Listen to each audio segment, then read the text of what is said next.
Hello dear students, नवांकुर के डिजी lessons में आप सभी का स्वागत है। आज हम कक्षा 5 गणित में पाठ 11 क्षेत्रफल और घेरा के बारे में पढ़ेंगे। आम पापड़। पार्थ और गिनी ने एक दुकान से आम पापड़ खरीदा। उनके टुकड़े कुछ ऐसे दिखते थे। आ टुकड़ा और बा टुकड़ा, ये पार्थ के आम पापड़ का टुकड़ा है और ये गिनी के आम पापड़ का टुकड़ा है। दोनों यह समझ नहीं पा रहे थे कि किसका टुकड़ा बड़ा है। कुछ ऐसे तरीके सुझाओ जिससे यह पता चल सके कि किसका टुकड़ा बड़ा है। अपने दोस्तों से चर्चा करो। पार्थ और गिनी के दोस्त ने यह तरीका बताया। आ टुकड़े की लंबाई 6 सेंटीमीटर है, जो कि यहाँ लिखी हुई है। इसलिए इसकी लंबाई में एक सेंटीमीटर के 6 वर्ग लगाए जा सकते हैं। आ टुकड़े की चौड़ाई 5 सेंटीमीटर है, जो कि यहाँ लिखी हुई है। इसलिए इसकी चौड़ाई में एक सेंटीमीटर के 5 वर्ग लगाए जा सकते हैं।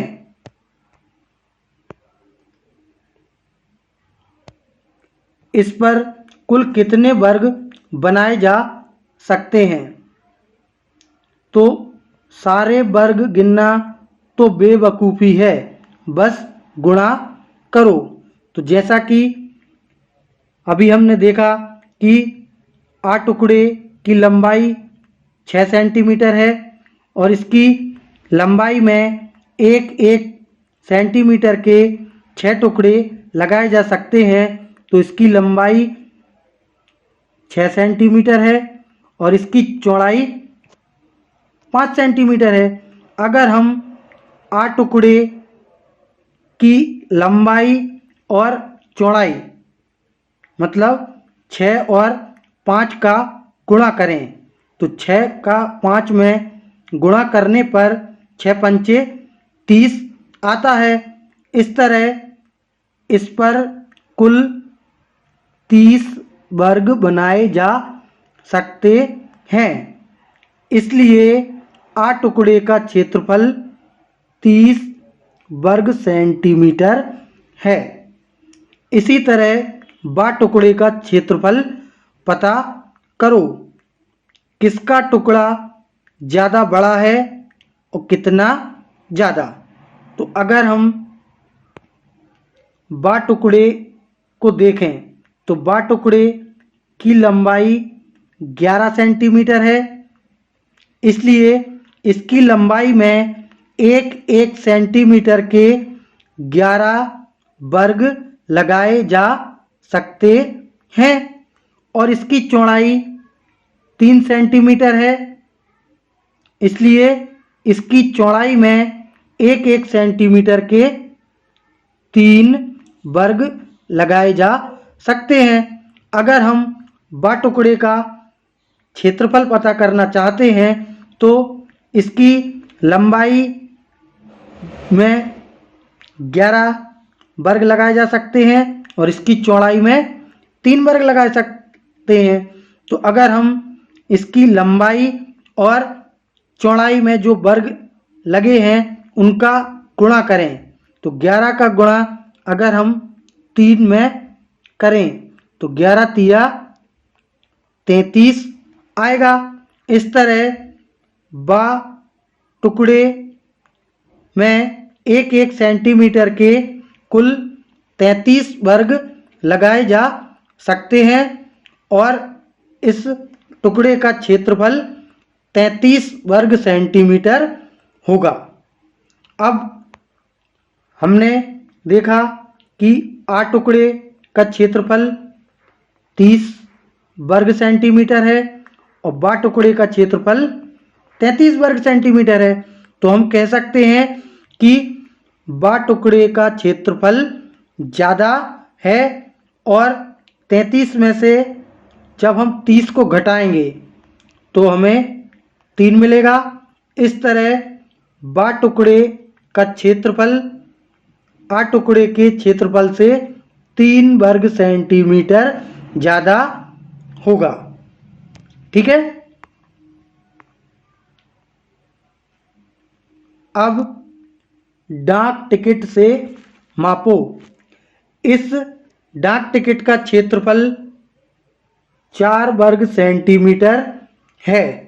अंदाजा लगाओ इस बड़ी आयत को ढकने के लिए ऐसे कितने डाक टिकट चाहिए।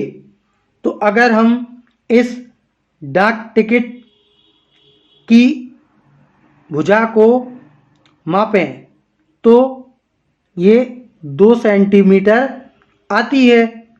और अगर हम अंदाजे से बताना चाहें कि इस आयत को ढकने के लिए कितने डाक टिकट चाहिए तो लगभग 30 के आसपास डाक टिकट चाहिए। अब हम पता करते हैं कि हमारा अंदाज़ा कितना सही है या गलत। तो सबसे पहले हम इस बड़ी आयत की लंबाई को अगर मापें तो ये 14 सेंटीमीटर लंबी है और इसकी चौड़ाई 8 सेंटीमीटर होगी। ठीक है। अब पीली आयत को मापो। यह खालिस्तान सेंटीमीटर लंबी है तो यह 14 सेंटीमीटर लंबी है। इसकी लंबाई में कितने डाक टिकट लगाए जा सकते हैं। तो एक डाक टिकट 2 सेंटीमीटर लंबा है और पीली आयत की लंबाई 14 सेंटीमीटर है। तो अगर हम आयत की लंबाई में डाक टिकट की जो भुजा है वर्गाकार है, डाक टिकट मतलब उसकी चारों भुजाएं बराबर हैं। तो जब हम डाक टिकट की भुजा की लंबाई का भाग आयत की लंबाई में देंगे तो 2 का भाग 14 में 7 बार जाएगा। इस तरह इसकी लंबाई में 7 डाक टिकट लगाए जा सकते हैं। आयत की चौड़ाई कितनी है। तो आयत को जब हमने मापा तो आयत की चौड़ाई 8 सेंटीमीटर है। इसकी चौड़ाई में कितने डाक टिकट लगाए जा सकते हैं। तो डाक टिकट की चौड़ाई 8 सेंटीमीटर है। आयत की चौड़ाई 8 सेंटीमीटर है और डाक टिकट 2 सेंटीमीटर का है। तो 2 का भाग जब हम आयत की चौड़ाई जो कि 8 सेंटीमीटर है इसमें देंगे तो 2 का भाग 8 में 4 बार जाएगा। इस तरह इसकी चौड़ाई में 4 डाक टिकट लगाए जा सकते हैं। पूरी आयत को ढकने के लिए कितने डाक टिकटों की ज़रूरत पड़ेगी।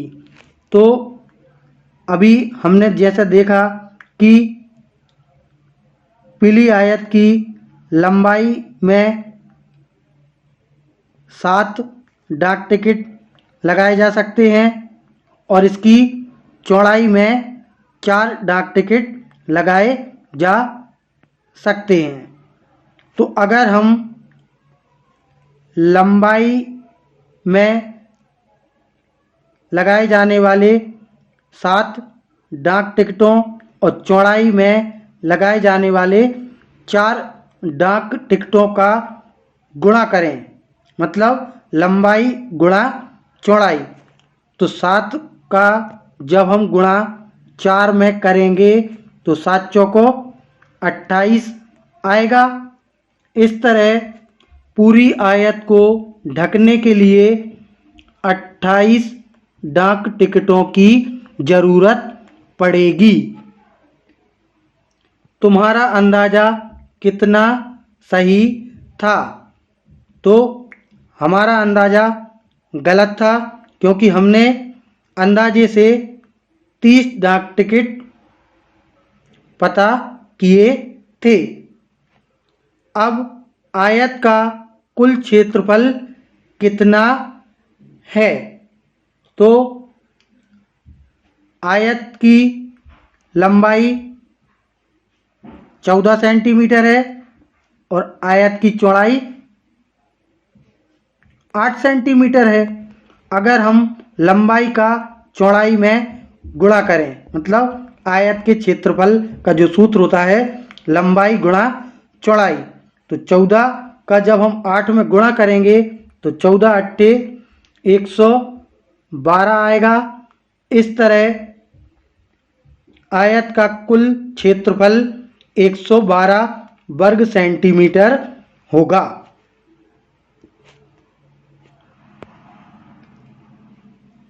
अभ्यास का समय। अरबाज ने अपनी रसोई के फर्श पर हरी वर्गाकार टाइलें लगवाने की सोची है। टाइल का हर किनारा 10 सेंटीमीटर का है, जैसा कि यहाँ दिखाया गया है। उसकी रसोई 220 सेंटीमीटर लंबी और 180 सेंटीमीटर चौड़ी है। उसे कितनी टाइलों की ज़रूरत पड़ेगी? तो इस क्वेश्चन को करने के लिए हमें रसोई का क्षेत्रफल पता करना पड़ेगा और टाइल का क्षेत्रफल पता करना पड़ेगा। रसोई के क्षेत्रफल में जब हम एक टाइल के क्षेत्रफल का भाग देंगे तो हमें टाइलों की संख्या पता चल जाएगी। तो टाइल वर्गाकार आकृति का है, इसलिए इसका क्षेत्रफल निकालने के लिए हम वर्ग का क्षेत्रफल, जो कि भुजा गुणा भुजा होता है, लगाएंगे। और रसोई जो कि आयताकार है, इसलिए इसका क्षेत्रफल पता करने के लिए हम आयत का क्षेत्रफल मतलब लंबाई गुणा चौड़ाई का सूत्र लगाएंगे। तो रसोई का क्षेत्रफल लंबाई गुणा चौड़ाई, लंबाई 220 और चौड़ाई 180। और टाइल का क्षेत्रफल भुजा गुणा भुजा, और टाइल की भुजा 10 है, इसलिए 10 गुणा 10। अब टाइलों की संख्या बराबर रसोई का क्षेत्रफल बटे टाइल का क्षेत्रफल। तो रसोई का क्षेत्रफल 220 गुणा 180 बटे टाइल का क्षेत्रफल 10 गुणा 10। इसको हम दो तरीके से हल कर सकते हैं। पहले हम 220 का 180 में अगर गुणा करें तो 39,600 आएगा, और बटे में 10 गुणा 10 बराबर 100 आएगा। तो 39,600 में जब हम 10 गुणा 10 मतलब 100 का भाग देंगे तो केवल 396 आएगा। और अगर हम यहीं इस जीरो से इस जीरो को काटें और इस जीरो को काट दें तो 22 गुणा 18 बराबर 396। इस तरह रसोई में 396 टाइलों की आवश्यकता पड़ेगी।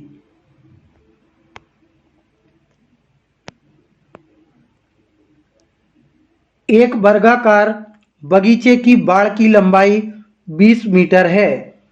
बगीचे की एक साइड कितनी लंबी होगी? तो यहाँ हमें बगीचे का परिमाप दिया हुआ है और बगीचे की एक भुजा हमें पता करना है, क्योंकि जो बाड़ बगीचे में हम लगाते हैं वो चारों तरफ लगाते हैं, इसलिए ये बगीचे का परिमाप होगा। और बगीचा चूंकि वर्गाकार है इसलिए ये वर्ग का परिमाप दिया हुआ है और वर्ग की भुजा हमें पता करना है।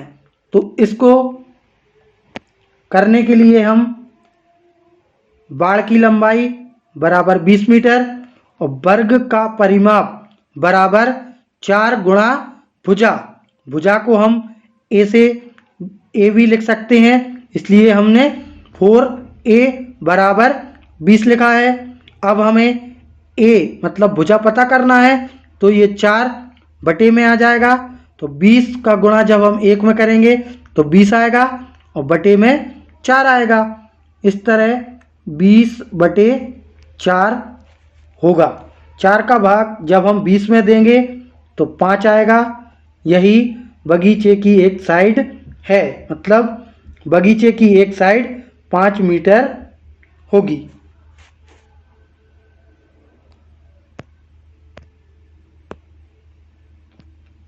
बीस सेंटीमीटर लंबे एक पतले तार से एक आयत बनाई गई है। अगर आयत की चौड़ाई 4 सेंटीमीटर है तो उसकी लंबाई कितनी होगी।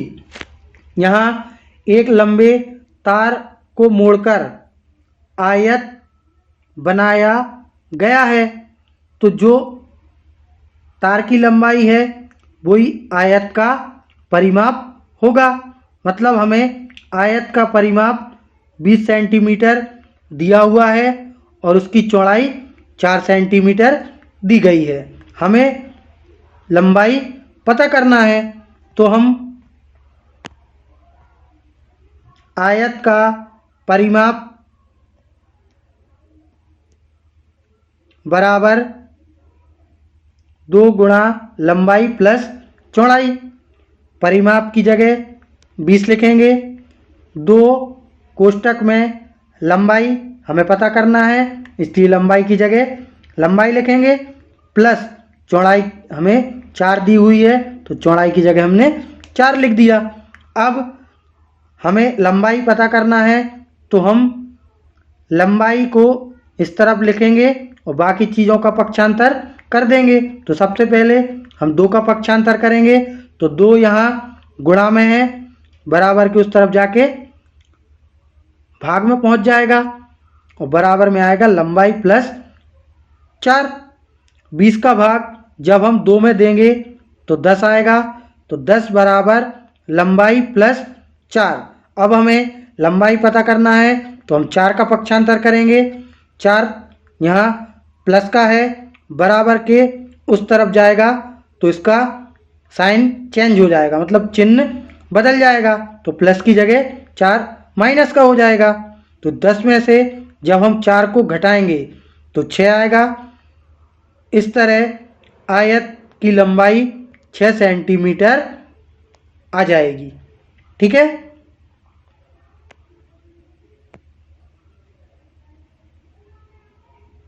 एक चौकोर कैरम बोर्ड का परिमाप 320 सेंटीमीटर है, उसका क्षेत्रफल कितना है। तो यहाँ कैरम बोर्ड जो कि वर्गाकार आकृति का है इसका परिमाप हमें दिया हुआ है 320 सेंटीमीटर और क्षेत्रफल हमें पता करना है। तो हम कैरम बोर्ड का जो परिमाप दिया हुआ है उससे ही इस क्वेश्चन को हल करेंगे। तो वर्ग का परिमाप बराबर 4a मतलब 4 गुणा भुजा। तो वर्ग का परिमाप की जगह हमने 4 गुणा भुजा मतलब 4a लिखा और परिमाप हमें 320 दिया है इसलिए हमने 320 लिख दिया। अब हमें a का मान पता करना है तो 4 का जब हम पक्षांतर करेंगे तो 4 a के गुणा में है, बराबर के उस तरफ जाएगा तो भाग में जाएगा मतलब बटे में पहुंच जाएगा। तो 320 बटे 4, 4 का भाग जब हम 320 में देते हैं तो 80 बार जाता है। इस तरह वर्ग की भुजा मतलब कैरम बोर्ड की भुजा 80 सेंटीमीटर प्राप्त होती है। अब हमें कैरम बोर्ड का क्षेत्रफल पता करना है तो हम वर्ग के क्षेत्रफल मतलब भुजा गुणा भुजा, इसी को हम A इंटू ए लिख सकते हैं। भुजा 80 है तो A इंटू ए की जगह हमने 80 गुणा 80 लिख दिया। 80 का गुणा जब हम 80 में करेंगे तो 6400 मिलेगा। इस तरह कैरम बोर्ड का क्षेत्रफल 6400 वर्ग सेंटीमीटर प्राप्त हो जाएगा।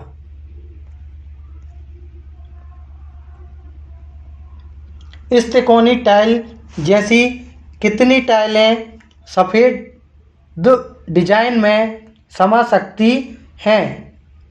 यह त्रिकोण सेंटीमीटर वर्ग का आधा है। मतलब यह जो त्रिकोण बने हुए हैं ये 1 वर्ग सेंटीमीटर का आधा है।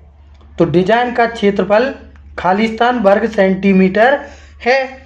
तो अगर हम इन त्रिकोण को देखें तो यहाँ 1, 2, 3 और 4 आधे आधे वर्ग बने हुए हैं और ये एक पूरा वर्ग बना हुआ है। मतलब इसमें बीच वाले वर्ग में 2 त्रिकोण बने हुए हैं, तीसरा ये, चौथा ये, पांचवा ये और छठा ये। इस तरह सफ़ेद डिजाइन में कुल 6 टाइलें समा सकती हैं। मतलब ये त्रिकोण आकृति की 6 टाइलें इस सफ़ेद डिजाइन में समा सकती हैं। और त्रिकोण वर्ग सेंटीमीटर का आधा है तो 6 में अगर हम 2 का भाग दें तो 6/2 बराबर 3 आएगा।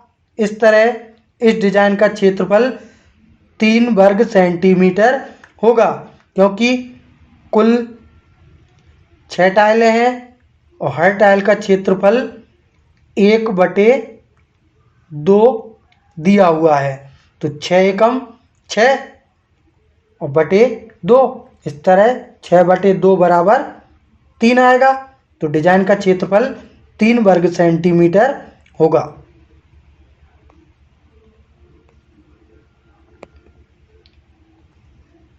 एक मोटा कागज का टुकड़ा लो जिसकी लंबाई 14 सेंटीमीटर और चौड़ाई 9 सेंटीमीटर हो। तुम एक पुराना पोस्ट कार्ड भी इस्तेमाल कर सकते हो। इसका क्षेत्रफल कितना है और इसका परिमाप क्या है? तो अगर हम मोटे कागज के टुकड़े को देखें तो ये कुछ इस तरह का होगा। इसकी लंबाई 14 सेंटीमीटर और चौड़ाई 9 सेंटीमीटर है। मतलब ये आयताकार आकृति का एक मोटा कागज का टुकड़ा है। इसका क्षेत्रफल और परिमाप निकालने के लिए हमें आयत के परिमाप और आयत के क्षेत्रफल के सूत्र का उपयोग करना पड़ेगा। तो आयत की लंबाई 14 सेंटीमीटर है और चौड़ाई 9 सेंटीमीटर है। तो मोटे कागज का क्षेत्रफल बराबर लंबाई गुणा चौड़ाई, क्योंकि आयत का क्षेत्रफल होता है लंबाई गुणा चौड़ाई। तो लंबाई की जगह 14 और चौड़ाई की जगह 9। 14 का जब हम 9 में गुणा करेंगे तो 14 नम्मा 126 आएगा। इस तरह मोटे कागज के टुकड़े का क्षेत्रफल 126 वर्ग सेंटीमीटर होगा। इसी तरह इसका परिमाप बराबर 2 गुणा कोष्ठक में लंबाई प्लस चौड़ाई। तो 2 गुणा लंबाई 14 और चौड़ाई 9। तो कोष्ठक के कोष्ठक के अंदर जो संख्याएं लिखी हुई हैं उनको हम पहले हल करते हैं। तो कोष्ठक के अंदर 14 प्लस 9 लिखा है, तो 14 और 9 को जब हम जोड़ेंगे तो 23 आएगा और 2 का गुणा जब हम करेंगे तो 23 दूनी 46 सेंटीमीटर आ जाएगा।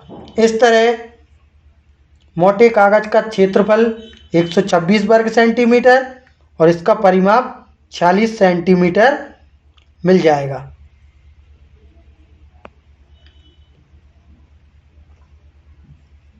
अभ्यास का समय। तालिका को देखो। अगर तुम्हें हर चीज़ का क्षेत्रफल लिखना हो तो तुम किस कॉलम को चुनोगे, उस पर सही का निशान लगाओ। यहाँ कुछ चीज़ें दी गई हैं। हमें ये पता करना है कि अगर हम उन चीज़ों का क्षेत्रफल निकालेंगे तो उसको हम वर्ग सेंटीमीटर, वर्ग मीटर या वर्ग किलोमीटर में लिखेंगे। जैसा कि पहला उनने करके दिया हुआ है कि रुमाल का क्षेत्रफल वर्ग सेंटीमीटर में आता है, इसलिए वर्ग सेंटीमीटर पर सही का निशान लगाया है।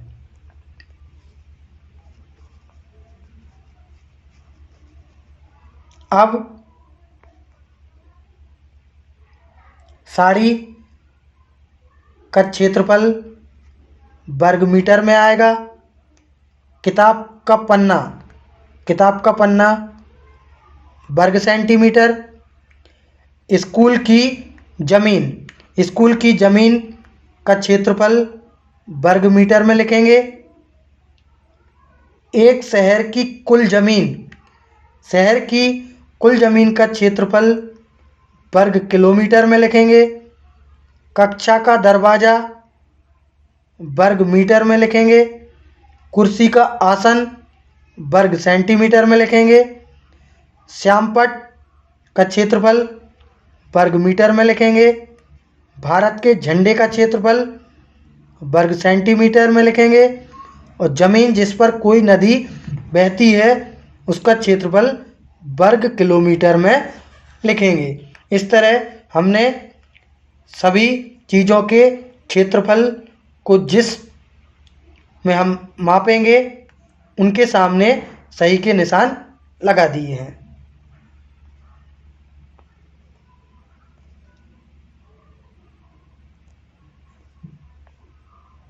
नौ वर्ग सेंटीमीटर का एक वर्ग बनाओ, उस पर ए लिखो। एक और वर्ग बनाओ जिसका किनारा पहले से 2 गुना हो, उस पर बी लिखो। तो यहाँ हमें 2 वर्ग बनाना है। एक 9 वर्ग सेंटीमीटर का वर्ग बनाना है जिस पर हमें ए लिखना है। तो अगर हम इस ए को देखें तो इसमें 1-1 सेंटीमीटर के 1, 2, 3, 4, 5, 6, 7, 8, 9 कुल 9 वर्ग बने हुए हैं, इसलिए ये 9 वर्ग सेंटीमीटर का एक आयत है। लेकिन अगर हम इसके किनारे की बात करें तो इसके सभी किनारे समान हैं और उन किनारों में 1, 2, 3 वर्ग बने हुए हैं। मतलब ए आकृति या ए वर्ग का किनारा 3 सेंटीमीटर होगा। और हमें एक और वर्ग बनाना है जिसका किनारा पहले से 2 गुना हो। तो ए में 9 वर्ग सेंटीमीटर क्षेत्रफल का है और इसका किनारा 3 सेंटीमीटर है। तो बी वर्ग में कितने वर्ग होंगे? 3 दूनी 6। तो 1, 2, 3, 4, 5, 6। इस तरह बी वर्ग का किनारा 6 सेंटीमीटर होगा। ठीक है।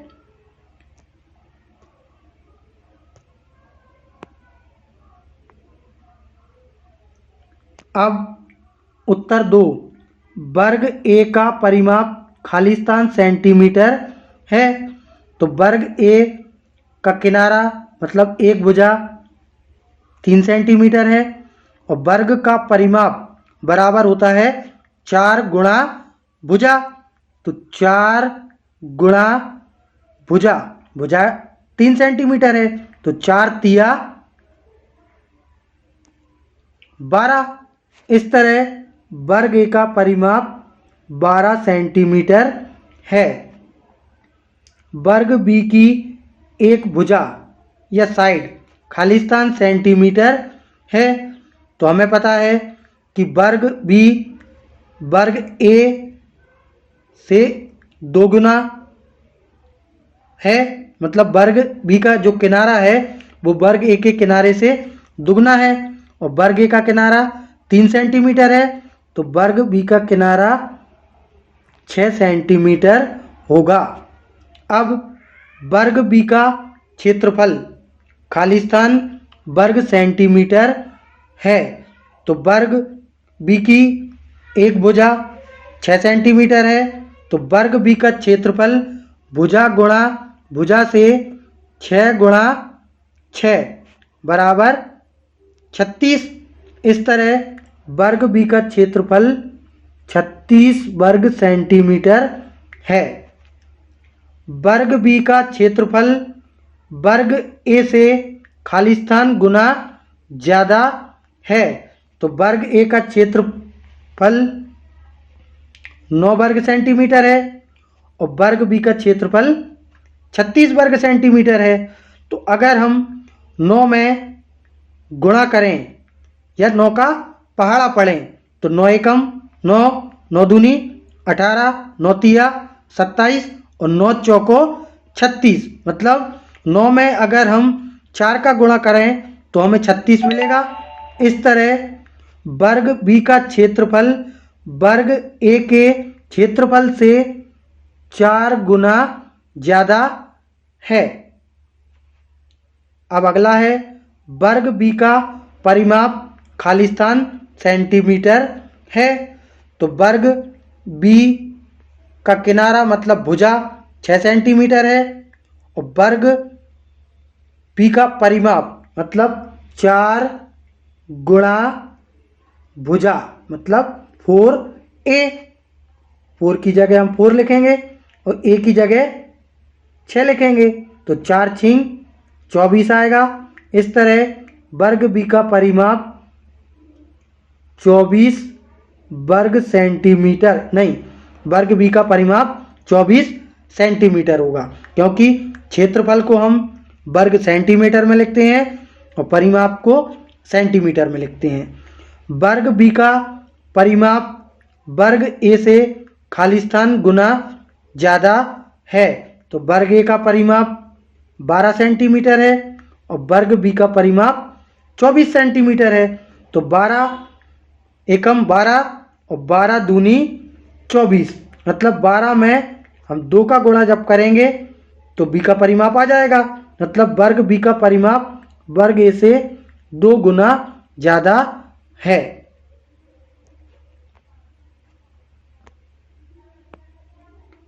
अब नीचे दी गई आकृति का परिमाप ज्ञात कीजिए। तो अगर हम इस आकृति को देखें तो इसमें 1-1 सेंटीमीटर के 9 वर्ग बने हुए हैं, इसलिए इसकी लंबाई 9 सेंटीमीटर है और इसकी चौड़ाई में 1-1 सेंटीमीटर के 3 वर्ग बने हुए हैं, इसलिए इसकी चौड़ाई 3 सेंटीमीटर है। अब हमें इस आकृति का परिमाप पता करना है, तो आयत का परिमाप बराबर सूत्र होता है 2 गुणा कोष्ठक में लंबाई प्लस चौड़ाई, तो 2 गुणा लंबाई 9 और चौड़ाई 3, लंबाई प्लस चौड़ाई जब हम करेंगे तो 9 और 3 12 आएगा, 12 में जब हम 2 का गुणा करेंगे तो 24 आएगा। इस तरह इस आकृति का परिमाप 24 सेंटीमीटर होगा। अब नीचे दी गई आकृति का यहाँ परिमाप लिखा गया है, जबकि हमें इसका क्षेत्रफल पता करना है। तो इस आकृति में 1-1 सेंटीमीटर के 6 वर्ग बने हुए हैं, इसलिए इसकी लंबाई 6 सेंटीमीटर है और इसकी चौड़ाई में 1-1 सेंटीमीटर के 3 वर्ग हैं, इसलिए इसकी चौड़ाई 3 सेंटीमीटर है। अब हमें इस आकृति का क्षेत्रफल पता करना है। तो जैसा हमने आम पापड़ का क्षेत्रफल निकाला था, लंबाई और चौड़ाई का गुणा किया था, तो हम लंबाई और चौड़ाई का गुणा करें, जो कि आयत का क्षेत्रफल होता है। आयत का क्षेत्रफल बराबर लंबाई गुणा चौड़ाई। लंबाई की जगह 6, चौड़ाई की जगह 3, तो 6 3 18। इस तरह इस आकृति का क्षेत्रफल 18 वर्ग सेंटीमीटर होगा। क्षेत्रफल को लिखते समय ये हमेशा ध्यान रखना है कि उत्तर वर्ग सेंटीमीटर या वर्ग मीटर में लिखना है। क्वेश्चन में अगर सेंटीमीटर है तो वर्ग सेंटीमीटर लिखेंगे, और अगर क्वेश्चन में मीटर दिया हुआ है तो वर्ग मीटर लिखेंगे। ठीक है। अब एक वर्गाकार खेत की भुजा की लंबाई 27 मीटर है। खेत का क्षेत्रफल ज्ञात कीजिए।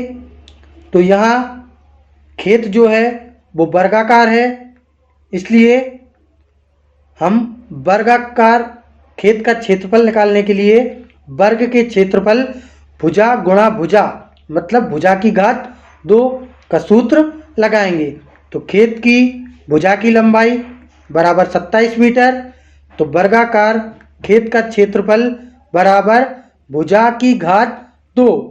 इसी को हम भुजा गुणा भुजा भी लिख सकते हैं, या a इंटू ए मतलब भुजा गुणा भुजा।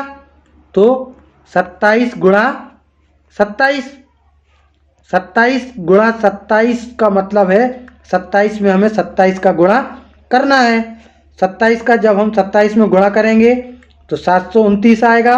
इस तरह वर्गाकार खेत का क्षेत्रफल 729 वर्ग मीटर होगा। अब यहाँ नीचे दी गई आकृति का क्षेत्रफल पता करना है। ये 1 सेंटीमीटर भुजा वाला वर्ग है। इसकी सभी भुजाएं 1-1 सेंटीमीटर की हैं। अगर हमें इस आकृति का क्षेत्रफल पता करना है तो हम इसमें बनने वाले वर्गों को गिन लें, तो हमें इस आकृति का क्षेत्रफल पता चल जाएगा। तो अगर हम इस आकृति में बने वर्गों को गिने तो 1 2 3 4 5, 1-1 सेंटीमीटर के कुल 5 वर्ग हैं, इसलिए इस आकृति का क्षेत्रफल 5 वर्ग सेंटीमीटर होगा।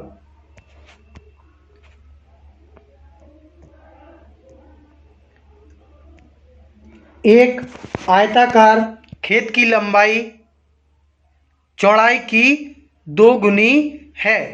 मतलब जो आयताकार खेत है उसकी लंबाई जो है वो उसकी चौड़ाई की 2 गुनी है।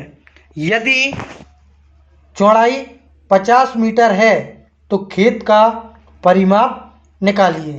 तो खेत की चौड़ाई 50 मीटर है और खेत की लंबाई उसकी चौड़ाई की 2 गुनी है। मतलब चौड़ाई में हम अगर 2 का गुणा कर दें तो हमें लंबाई पता चल जाएगी।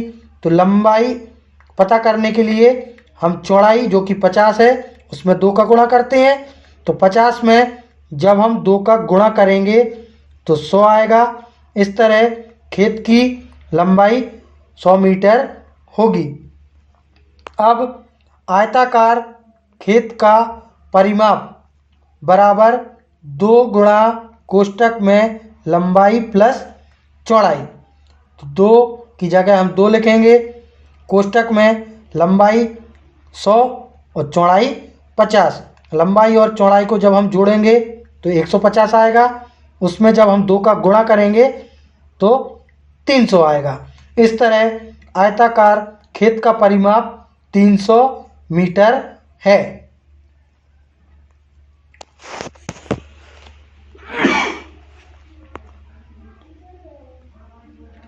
एक आयताकार खेत की लंबाई उसकी चौड़ाई की 3 गुनी है।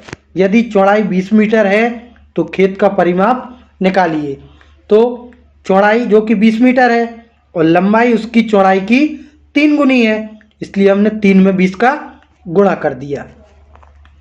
3 में जब हमने 20 का गुणा किया तो 60 आ गया। इस तरह लंबाई 60 और चौड़ाई 20।